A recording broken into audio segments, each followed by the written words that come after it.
राजस्थान में बीजेपी और कांग्रेस के साथ साथ राष्ट्रीय लोकतांत्रिक पार्टी के हनुमान बेनीवाल और भारतीय ट्राइबल पार्टी जैसे प्लेयर विधानसभा चुनाव 2023 की तैयारियों में जुट गए हैं। राजस्थान में वोट बैंक की गणित के हिसाब से जाट जाति सबसे बड़ा वोट बैंक है। ऐसे में जाट समाज का नेता बनने की पिछले 70 सालों से चल रही लड़ाई अब नए मोड़ पर है।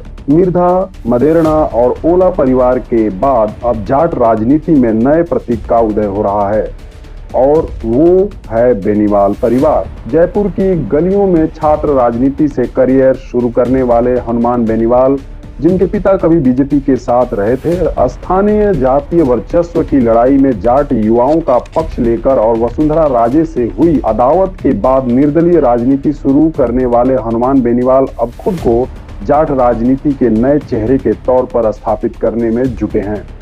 बेनीवाल मौजूदा वक्त में जाट राजनीति के लिए जिस जमीन को उपजाऊ मानते हैं वो बाड़मेर, जोधपुर, नागौर के साथ साथ शेखावटी के कुछ इलाके हैं, लेकिन सबसे ज्यादा नजर नागौर, जोधपुर, बाड़मेर पर है। यहाँ बेनीवाल का मुकाबला मदेरणा परिवार से है, जिसकी कमान फिलहाल दिव्या मदेरणा के हाथों में है। आजादी के बाद से जाट राजनीति में जिन चेहरों ने खुद को स्थापित किया, उन्होंने खाटी राजनीति की।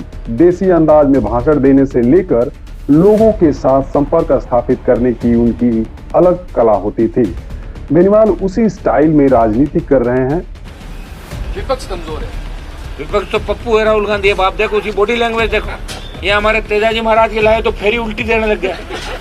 चलना यूं था, यूं चलते यार, पकड़ के लाए किधर तक। अब जाट समाज से जुड़े हर मामले में बेनीवाल आगे आकर अपना पक्ष रखते हैं, लेकिन इसके उलट दिव्या मदेरणा विधायक बनने के बाद जाट समाज से जुड़े मुद्दों पर या धरना प्रदर्शन से दूर रही हैं।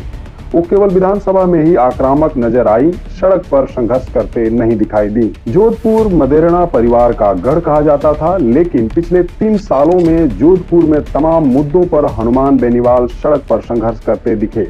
हाल ही में सीआरपीएफ जवान नरेश जाट की आत्महत्या मामले में चल रहे धरने में दिव्या मदेरणा नहीं पहुंची, लेकिन हनुमान बेनीवाल और उनके समर्थक धरना स्थल पर डटे रहे। आखिरकार परिवार की ज्यादातर मांगों पर सहमति बन गई। उससे पहले अग्निपथ योजना के विरोध में जब कांग्रेस के केंद्र सरकार के खिलाफ प्रदर्शन कर रही थी, उस वक्त इसी जाट बेल्ट से हजारों लोगों को जोधपुर में इकट्ठा कर बेनीवाल ने न सिर्फ योजना का विरोध किया, बल्कि अपनी सियासी ताकत का संदेशा भी दिया। जाटों के अलावा SC/ST कांग्रेस का मूल वोटर माना जाता है, लेकिन जोधपुर में हुई लवली इनकाउंटर के बाद पुलिस पर फेक इनकाउंटर के आरोप लगे, तो इसके खिलाफ चल रहे धरने में हनुमान बेनीवाल ने कमान संभाली, लेकिन दिव्या मदेरणा वहां भी नजर नहीं आई।